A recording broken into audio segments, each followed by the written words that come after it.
Well, I was born in San Diego, California. Moved to Colorado Springs and really grew up there. And then right before high school, I went to the Dallas area of Texas, where I went to high school, and then went to the military after that. So I've been all over with the Army. But in high school, that's kind of where I first started, growing up, becoming a goal setter and learning about leadership. And I did that through JRTC. I was a senior member there, and that's what got me interested heavily in joining the military and serving.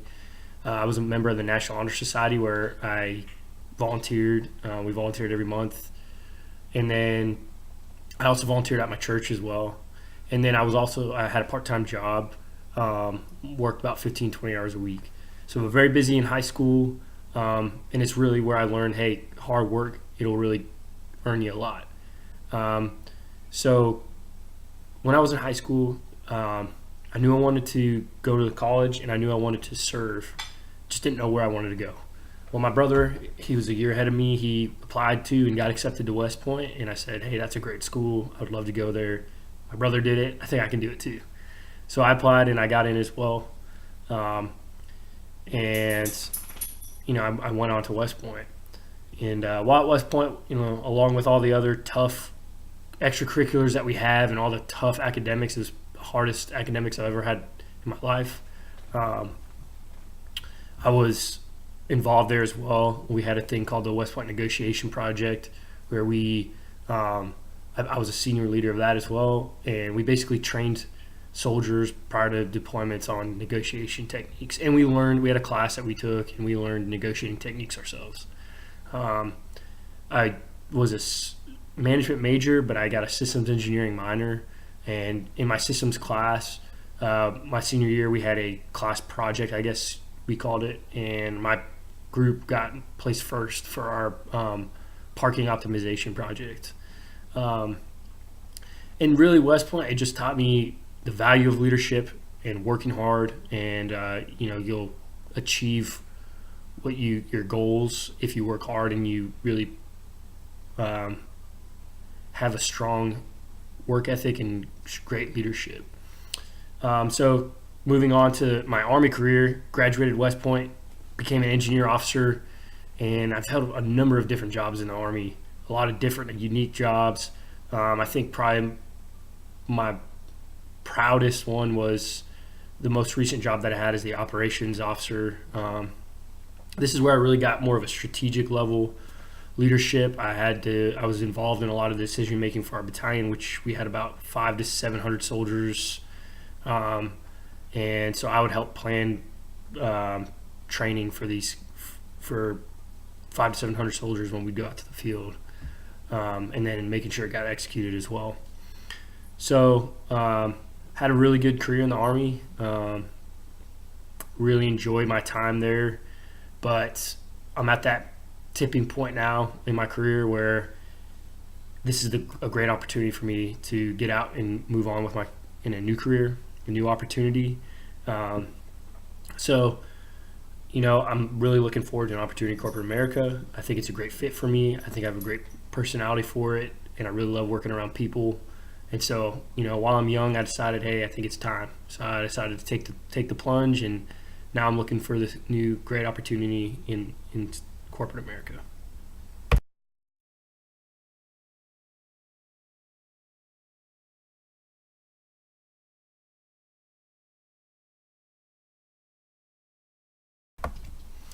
Yeah, this is a great question.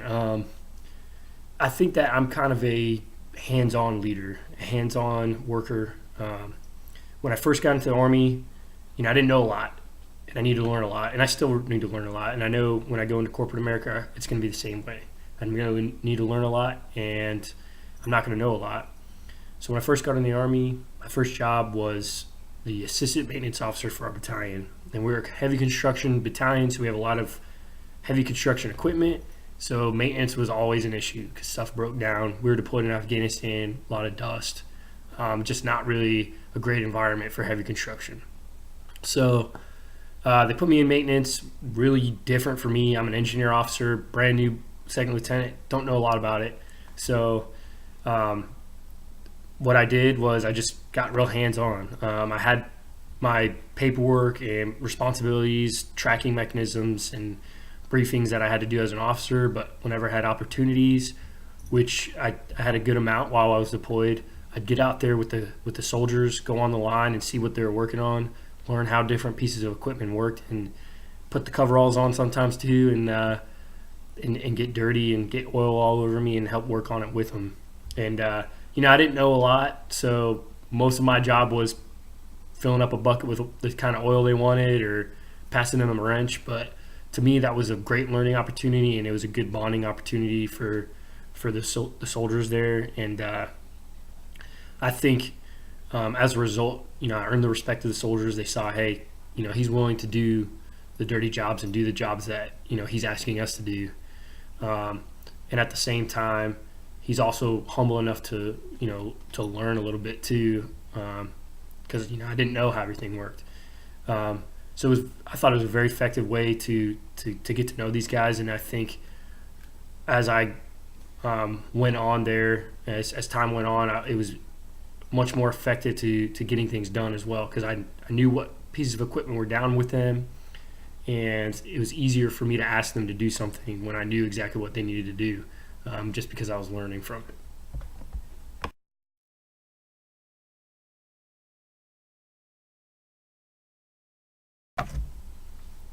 Yeah, it's a great question as well.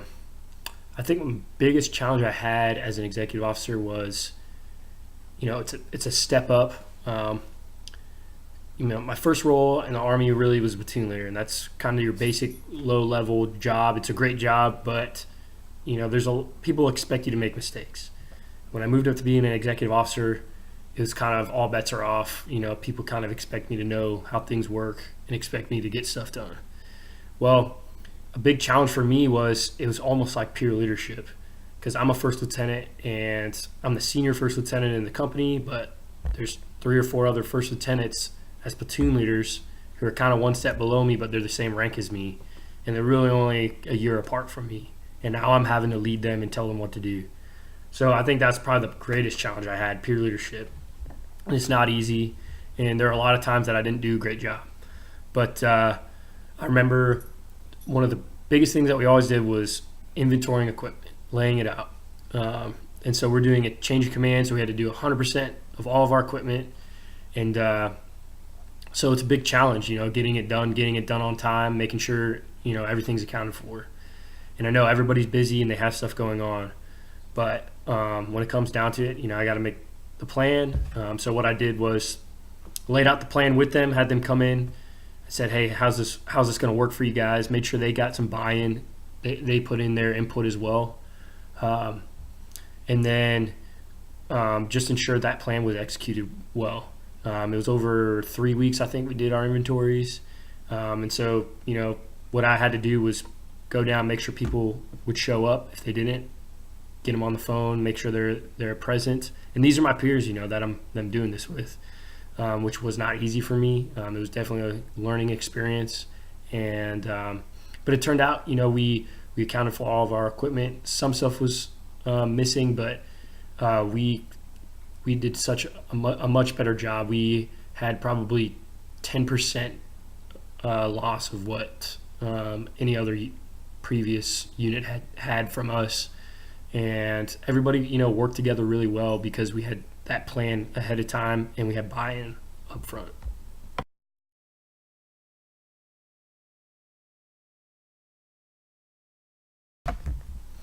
Yeah, I have one guy in mind in my most recent job as operations officer. I had an NCO under me. I had a couple NCOs under me and a couple soldiers, but one guy in particular, he was kind of